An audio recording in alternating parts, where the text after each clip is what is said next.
Olá pessoal, tudo bem?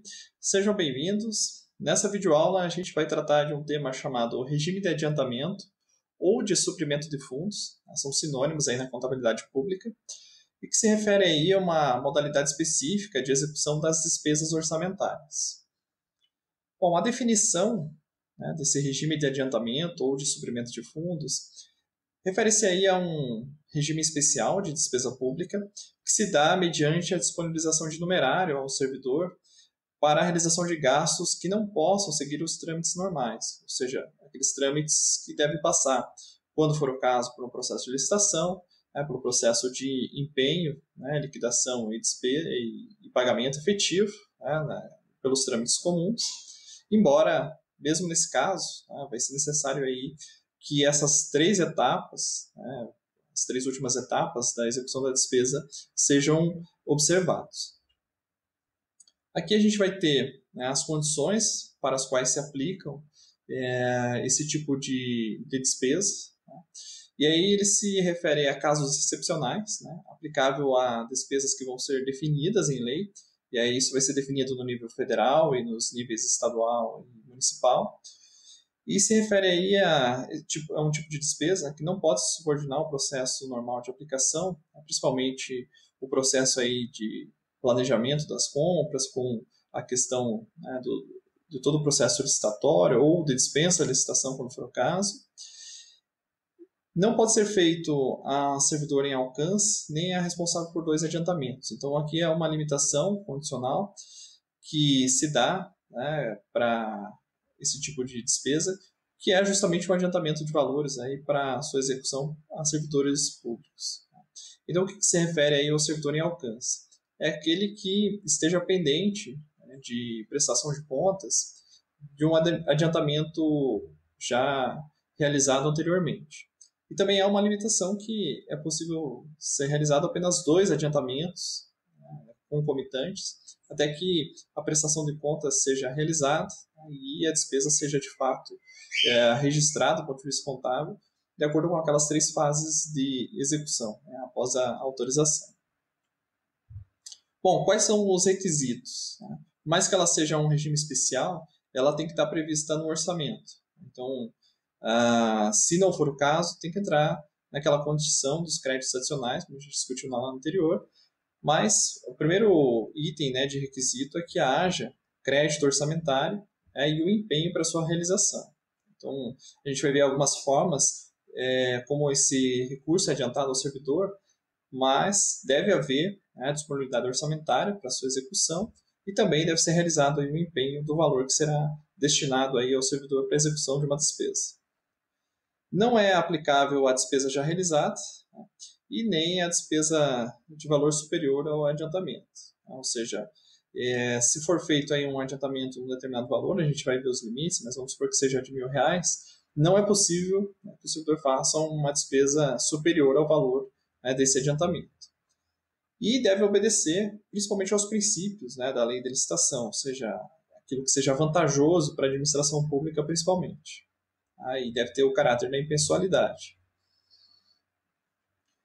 Aqui a gente vê algumas despesas para as quais são aplicadas esse regime de adiantamento. Então, se refere a despesas extraordinárias e urgentes, como despesas de conservação, inclusive combustível e material de consumo, despesas miúdas e de pronto pagamento. Então, a gente já vai ver o que significa essa definição de despesas miúdas. Além disso, aplica-se a despesas de transporte em geral, diligências policiais e administrativas para operações fazendárias, de representação eventual e gratificação de representação, principalmente para as autoridades, ministros de Estado, presidente da República, governadores, de pagamento excepcional devidamente justificado e autorizado pelo governador ou por expressa definição aí em lei. Isso principalmente no caso dos estados. Se eu estou trazendo como exemplo o que está definido aí na lei que se aplica ao regime de adiantamento no estado de São Paulo. Embora cada estado vai estabelecer a sua própria normativa, que vai estar baseada, obviamente, aí na normativa geral da União. Aqui eu trago alguns exemplos do que seriam consideradas despesas miúdas e de pronto pagamento, mas é importante ressaltar que as despesas que podem ser realizadas elas vão estar definidas em lei, independente se está no nível federal ou estadual e municipal. Aqui são colocadas algumas coisas, por exemplo, selos, telegramas, né, material e serviços de limpeza, higiene, café e lanche, pequenos carretos, transportes urbanos, pequenos concertos, entre outros. Tá? Então aqui eu estou trazendo um exemplo novamente do caso do Estado de São Paulo. Encadernações avulsas, artigos para escritório, de desenho, impressos e papelaria, artigos farmacêuticos ou de laboratório em quantidade restrita para uso ou consumo próximo e imediato. Então aqui para casos urgentes mesmo, inclusive para tratamento dos próprios servidores, não para acumular estoque, por exemplo. Né? Então, despesas maiores, elas têm que passar pelo processo normal aí de licitação e aquisição. Aqui a gente tem o que está definido em lei, em termos de limites de despesa. Então, a regra básica é de 5% do limite da modalidade de convite para obras de engenharia ou para compras e serviços. Esse último aqui tem um limite de 80 mil, de acordo com a lei 8.666, de 93. E também há uma previsão de que é de 10%, segundo a portaria de 2002, do Ministério da Fazenda, quando é usado o cartão de crédito corporativo ou o cartão de pagamentos. Então, esses são os nomes utilizados aí.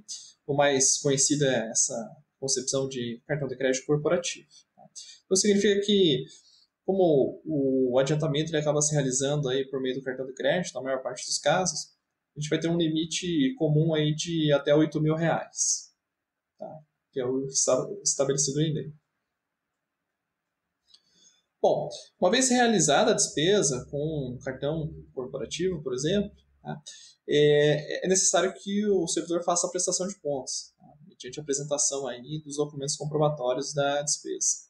E a gente vai ter duas formas de adiantamento. O adiantamento comum, feito ao servidor, e o adiantamento referente aos gastos de representação, ou seja, aquelas situações em que um chefe de Estado, ou seus ministros, secretários, enfim, estão representando o poder público, e pode ser que precisem efetuar gastos imediatos, de pequeno vulto, e que também vai ter um trâmite próprio para a prestação de contas. Eu vou abordar aqui apenas o processo administrativo do adiantamento comum.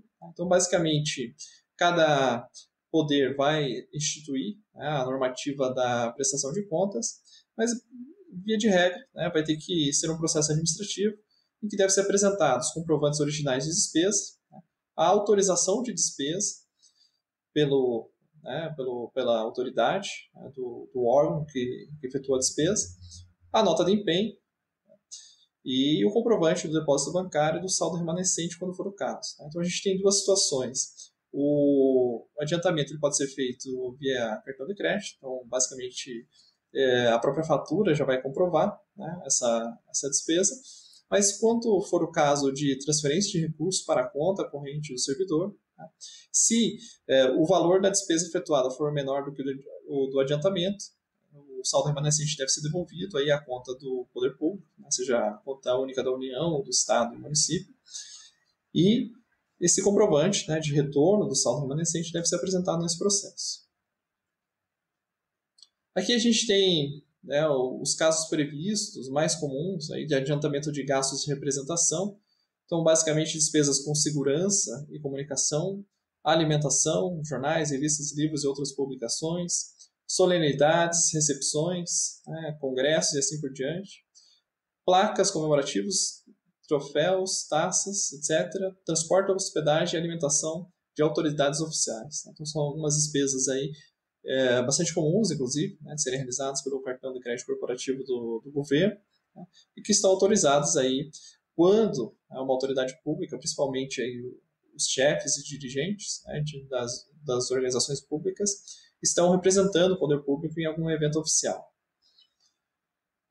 Bom, em relação ao controle de adiantamentos, essa gestão ela é de responsabilidade do órgão público que trabalha com o regime de adiantamento ou de suprimento de fundos, e os processos de prestação de contas devem ser encaminhados aos respectivos tribunais de contas. Então, se é no âmbito da União, o Tribunal de Contas da União; se é no âmbito de estados e municípios, ao Tribunal de Contas do Estado, que faz parte do município ou do estado em questão.